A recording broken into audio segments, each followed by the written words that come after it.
there. Hi there. Welcome to Stress Talk Live with Marcelin. I'm Marcelin Bailey, your host, and I'm so glad that you joined me today. This is Stress Talk. This is where we help women live healthy lives through strategic stress management. I'd like to invite you to like, follow, and subscribe to ML Bailey Consultants on both Facebook, YouTube, and Instagram. You get to watch the Stress Talk Live broadcast on Facebook and YouTube, and I always share interesting strategic stress management resources on Instagram as well. So I'm glad you're here with me. Today, we're talking about something that um, I always emphasize, and it's the underlying causes of stress. When we talk about the underlying causes of stress, we're talking about those um, aspects of our physical, mental, and emotional selves that we often don't pay attention to. We just don't notice them as it relates to stress.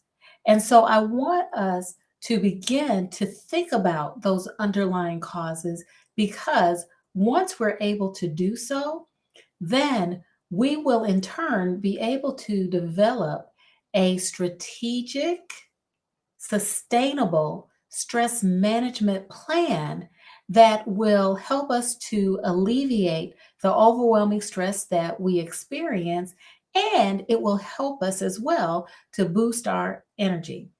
So, not to delay anything, I want to get right into our subject matter. Okay, so let's talk about our topic today.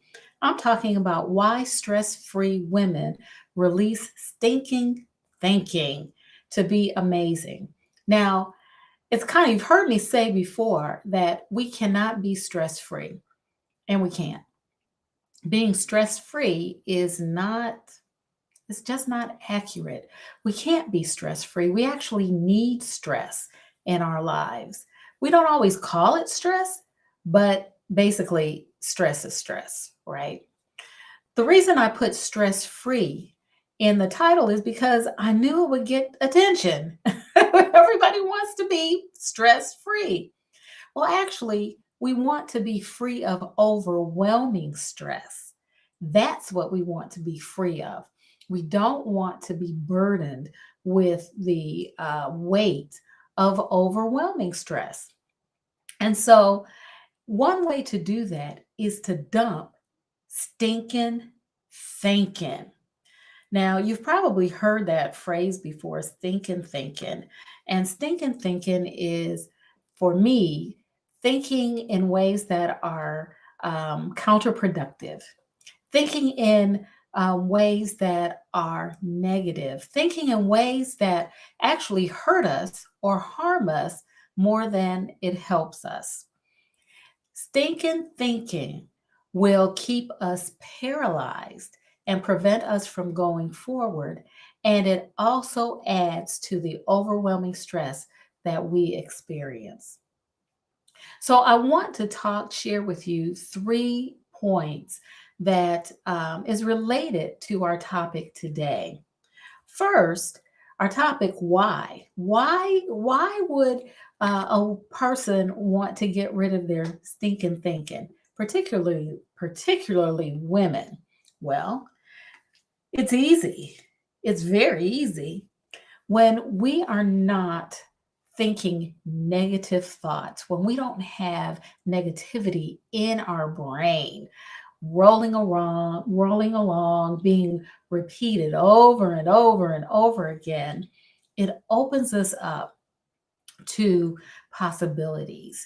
It opens us up to have the opportunity to enjoy our lives, to live healthy, and to feel amazing. We really feel good when we have positive thoughts. Think about it. When you go to, say, you're walking into your home and you open your door, and all of a sudden you hear surprise, right?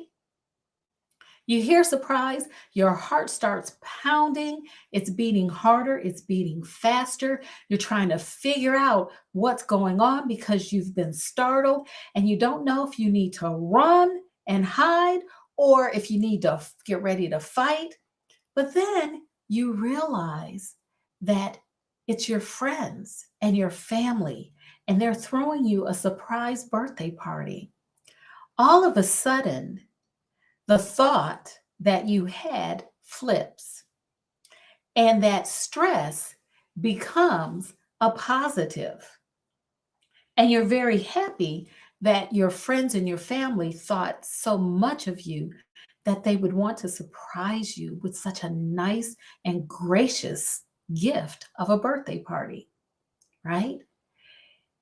It's the way you think about things that often changes how you act. And that's why amazing, amazing women, women who have very low stress levels, will change their stinking thinking to something that is more positive. That's the why around it. So, how do they do that? Well, number one, they understand their thoughts, they have an understanding of the thoughts. Basically, they've learned to recognize how their thoughts make them feel. In cognitive behavioral therapy, we always talk about your thoughts. The way you think is how you feel. This is something that David Burns, Dr. David Burns, who wrote the book Feel Good, stated the way you think impacts the way you feel.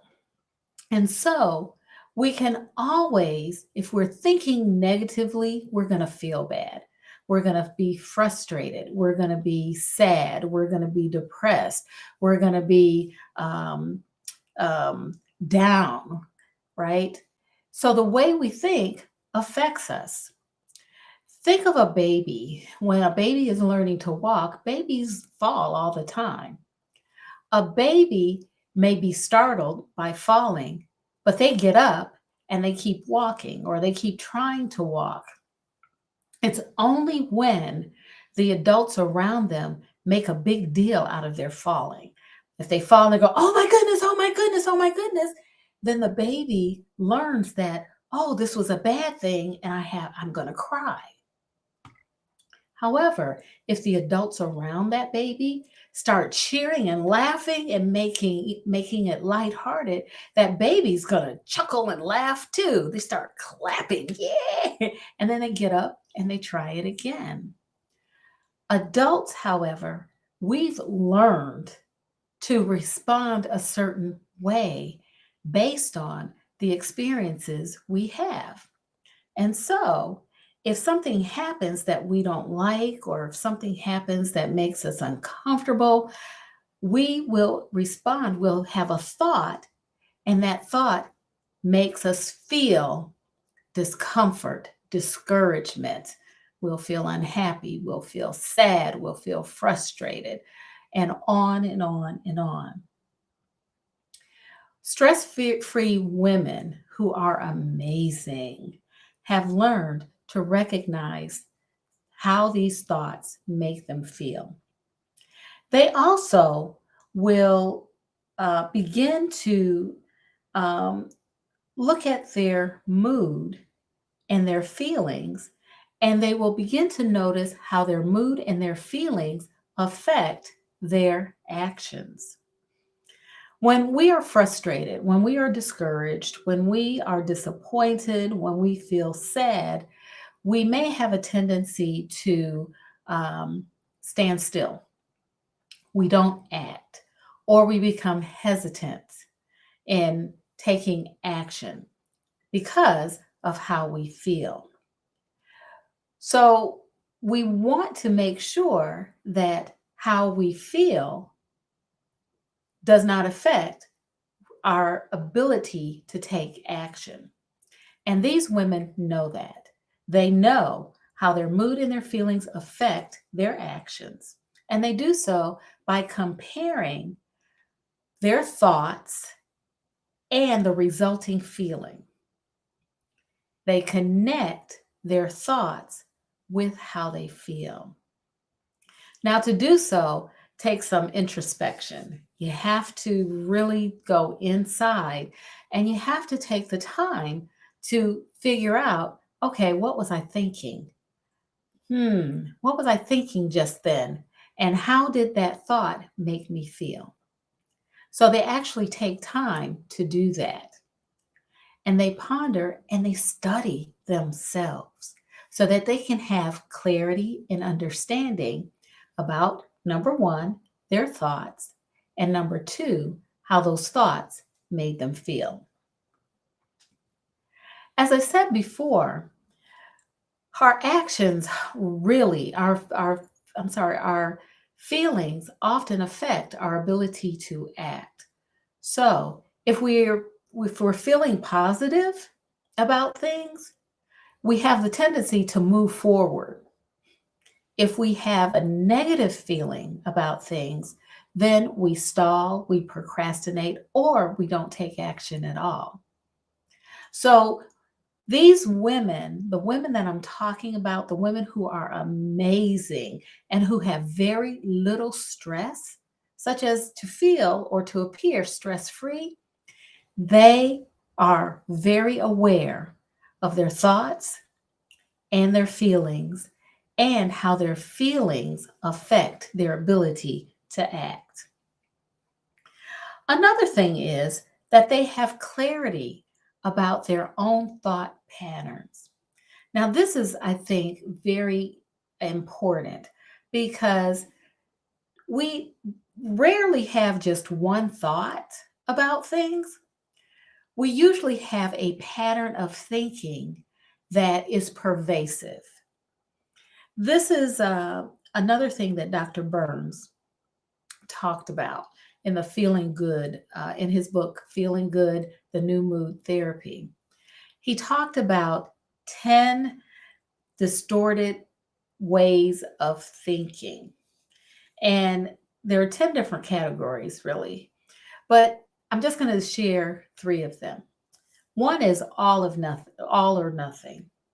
And that's when someone thinks in black or white terms, absolute terms. They may think I'm a failure. They may think I'm a screw up. They may think I'm just no good, right? I'm just no good. There was a movie actually, trying to think, what is that movie? I'll have to think about it. There is a line when one of the characters says, oh, I know what it is. Now I can't think of the name of the movie, but um, oh my God, oh my God. Okay, I can't think of it. What I'll probably do is think of it like at 1 or 2 o'clock in the morning, and I'll say, that's it. And I'll have to pop it into the comment section. Um, but the character said, I'm no damn good in this movie. And some of you may know it, but I can't think of the name of it right now. Um, the character was a blind ex-Marine in the movie. And anyway, I won't go into that because that's off topic. Let me get back on track. So he talks about David Burns, Dr. Burns, talks about these 10 categories. And the one category that I wanted to share with you is the absolute. And I shared some examples of those thoughts. So most of the time, we don't say, I'm no damn good or I'm no good, but we have variations that we say to ourselves, that we think, and that plays over and over and over and over in our minds.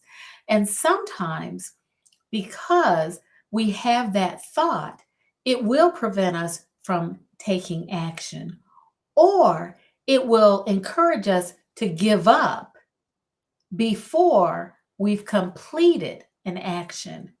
which just it continues the thought, I'm no good, I'm a screw up, I'm a failure. Another um, way of thinking that is pervasive is we sometimes filter information. We filter information. And when we filter information, we actually filter out the positive things and we dwell on the negative. And do you have people around you who, no matter what happens, they're always going to find a negative thing about it? Well, boy, our team won. Yes, but they only won by 3 points, right?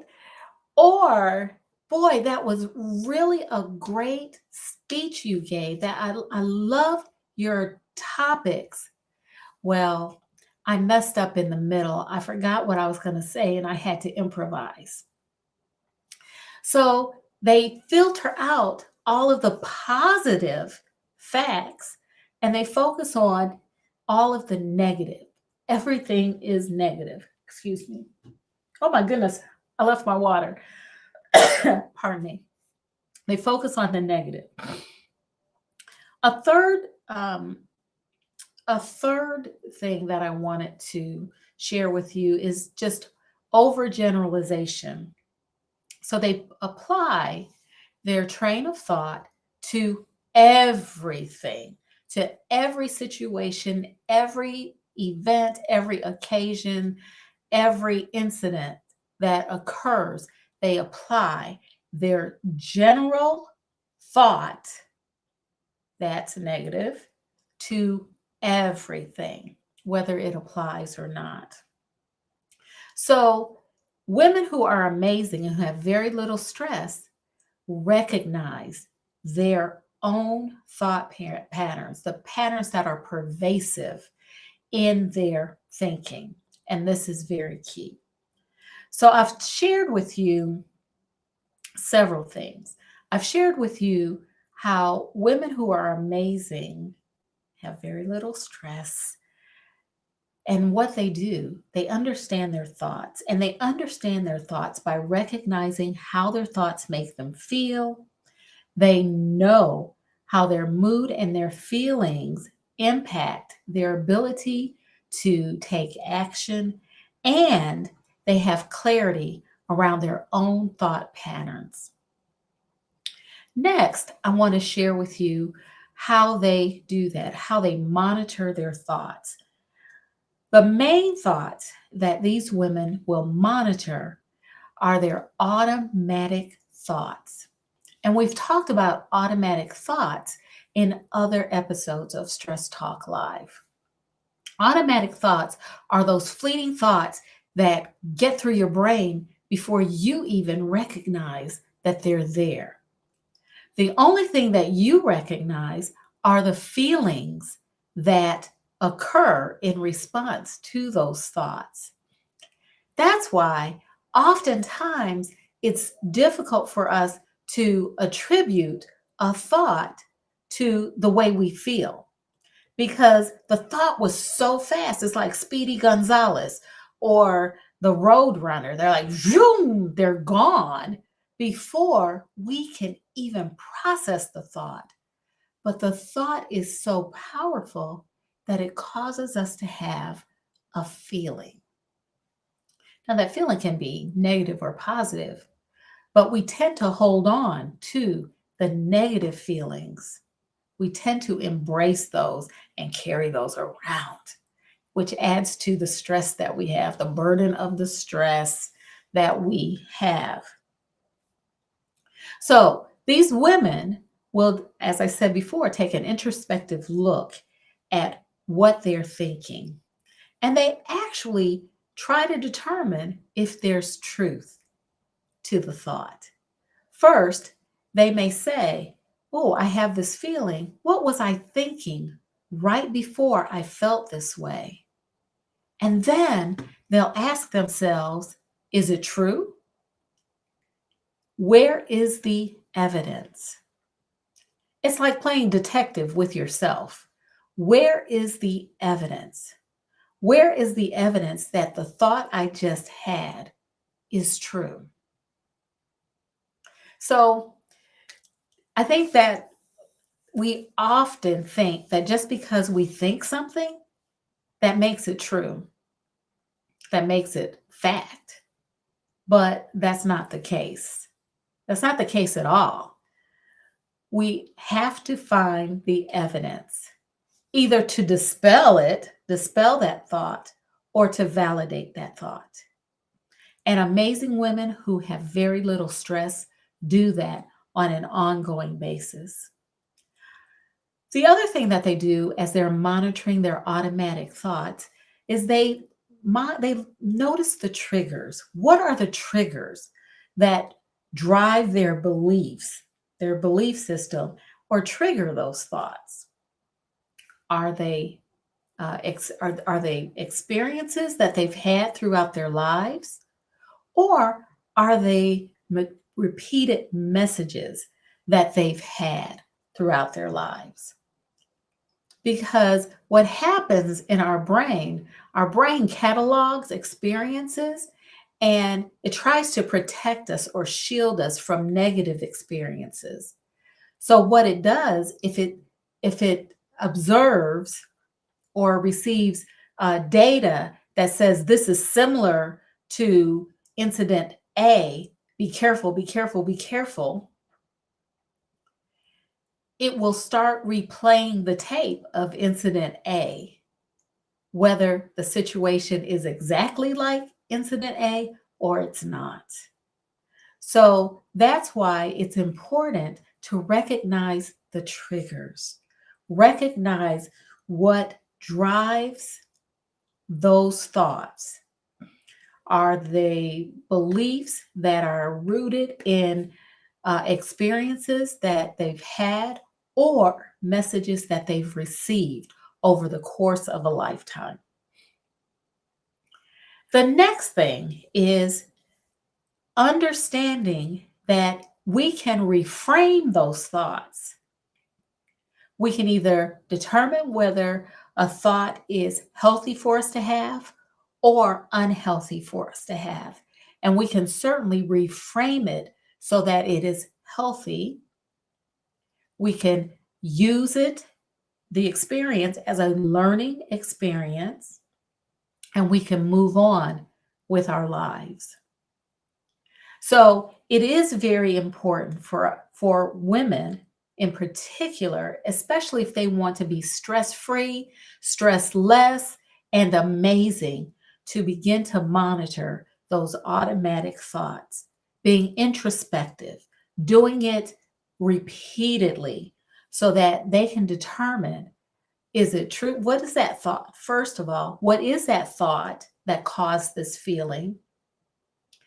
Is that thought true? Is there evidence to back it up?